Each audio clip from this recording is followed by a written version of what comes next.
خدا کے زندہ اور پاک کلام میں سے استثناء کی کتاب اس کا 9واں باب۔ سن لے اے اسرائیل، آج تجھے یردن پار اس لیے جانا ہے کہ تو ایسی قوموں پر جو تجھ سے بڑی اور زوراور ہیں، اور ایسے بڑے شہروں پر جن کی فصیلیں آسمان سے باتیں کرتی ہیں قبضہ کرے۔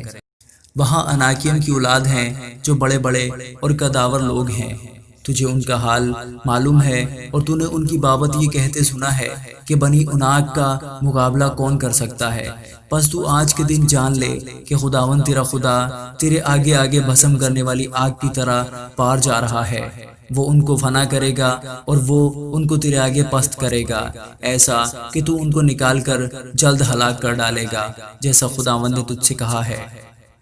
اور جب خداوند تیرا خدا ان کو تیرے آگے سے نکال چکے تو اپنے دل میں یہ نہ کہنا کہ میری صداقت کے سبب سے خداوند مجھے اس ملک پر قبضہ کرنے کو یہاں لایا، کیونکہ فی الواقع ان کی شرارت کے سبب سے خداوند ان قوموں کو تیرے آگے سے نکالتا ہے۔ تو اپنی صداقت یا اپنے دل کی راستی کے سبب سے اس ملک پر قبضہ کرنے کو نہیں جا رہا ہے، بلکہ خداوند تیرا خدا ان قوموں کی شرارت کے باعث ان کو تیرے آگے سے خارج کرتا ہے، تاکہ یوں وہ اس وعدہ کو جس کی قسم اس نے تیرے باپ دادا ابراہیم اور اسحاق اور یعقوب سے کھائی پورا کرے۔ غرض تو سمجھ لے کہ خداوند تیرا خدا تیری صداقت کے سبب سے یہ اچھا ملک تجھے قبضہ کرنے کے لیے نہیں دے رہا ہے، کیونکہ تو ایک گردن کش قوم ہے۔ اس بات کو یاد رکھ اور کبھی نہ بھول کہ تو نے خداوند اپنے خدا کو بیابان میں کس طرح غصہ دلایا، بلکہ جب سے تم ملک مصر سے نکلے ہو تب سے اس جگہ پہنچنے تک تم برابر خداوند سے بغاوت ہی کرتے رہے، اور حورب میں بھی تم نے خداوند کو غصہ دلایا، چنانچہ خداوند ناراض ہو کر تم کو نیست و نابود کرنا چاہتا تھا۔ جب میں پتھر کی دونوں لوحوں کو، یعنی اس عہد کی لوحوں کو جو خداوند نے تم سے باندھا تھا، لینے کو پہاڑ پر چڑھ گیا، تو میں 40 دن اور 40 رات وہیں پہاڑ پر رہا، اور نہ روٹی کھائی نہ پانی پیا۔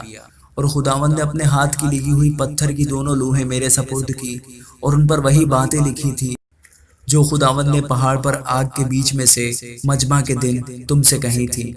اور 40 دن اور 40 رات کے بعد خداوند نے پتھر کی وہ دونوں لوحیں، یعنی عہد کی لوحیں مجھ کو دی۔ اور خداوند نے مجھ سے کہا،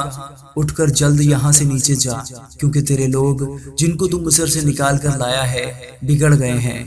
وہ اس راہ سے جس کا میں نے ان کو حکم دیا جلد برگشتہ ہو گئے، اور اپنے لیے ایک مورت ڈھال کر بنا لی ہے۔ اور خداوند نے مجھ سے یہ بھی کہا کہ میں نے ان لوگوں کو دیکھ لیا ہے، یہ گردن کش لوگ ہیں، سو اب تو مجھے ان کو ہلاک کرنے دے، تاکہ میں ان کا نام صفحۂ روزگار سے مٹا ڈالوں، اور میں تجھ سے ایک قوم جو ان سے زوراور اور بڑی ہو بناؤں گا۔ تب میں الٹا پھرا اور پہاڑ سے نیچے اترا، اور پہاڑ آگ سے دہک رہا تھا، اور عہد کی وہ دونوں لوحیں میرے دونوں ہاتھوں میں تھی۔ اور میں نے دیکھا کہ تم نے خداوند اپنے خدا کا گناہ کیا، اور اپنے لیے ایک بچڑا ڈھال کر بنا لیا، اور بہت جلد اس راہ سے جس کا حکم خداوند نے تم کو دیا تھا برگشتہ ہو گئے۔ تب میں نے ان دونوں لوحوں کو اپنے ہاتھوں سے لے کر پھینک دیا، اور تمہاری آنکھوں کے سامنے ان کو توڑ ڈالا۔ اور میں پہلے کی طرح 40 دن اور 40 رات خداوند کے آگے اوندھا پڑا رہا۔ میں نے نہ روٹی کھائی نہ پانی پیا، کیونکہ تم سے بڑا گناہ سرزد ہوا تھا، اور خداوند کو غصہ دلانے کے لیے تم نے یہ وہ کام کیا جو اس کی نظر میں برا تھا۔ اور میں خداوند کے قہر اور غضب سے ڈر رہا تھا، کیونکہ وہ تم سے سخت ناراض ہو کر تم کو نیست و نابود کرنے کو تھا۔ لیکن خداوند نے اس بار بھی میری سن لی، اور خداوند ہارون سے ایسا غصہ تھا کہ اسے ہلاک کرنا چاہا، پر میں نے اس وقت ہارون کے لیے بھی دعا کی، اور میں نے تمہارے گناہ کو، یعنی اس بچڑے کو جو تم نے بنایا تھا، لے کر آگ میں چلایا، پھر اسے کوٹ کوٹ کر ایسا پیسا کہ وہ گرد کی مانند باریک ہو گیا، اور اس کی اس راکھ کو اس ندی میں جو پہاڑ سے نکل کر نیچے بہتی تھی ڈال دیا۔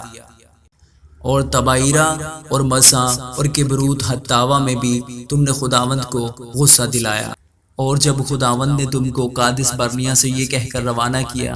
کہ جاؤ اور اس ملک پر جو میں نے تم کو دیا ہے قبضہ کرو، تو اس وقت بھی تم نے خداوند اپنے خدا کے حکم کو عدول کیا، اور اس پر ایمان نہ لائے اور اس کی بات نہ مانی۔ جس دن سے میری تم سے واقفیت ہوئی ہے تم برابر خداوند سے سرکشی کرتے رہے ہو، سو وہ 40 دن اور 40 رات جو میں خداوند کے آگے اوندھا پڑا رہا، اسی لیے پڑا رہا کیونکہ خداوند نے کہہ دیا تھا کہ وہ تم کو ہلاک کرے گا۔ اور میں نے خداوند سے یہ دعا کی کہ اے خداوند خدا، تو اپنی قوم اور اپنے میراث کے لوگوں کو جن کو تو نے اپنی قدرت سے نجات بخشی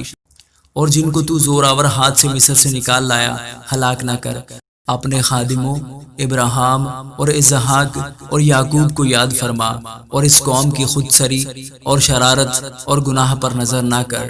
تا ایسا نہ ہو کہ جس ملک سے تو ہم کو نکال لایا ہے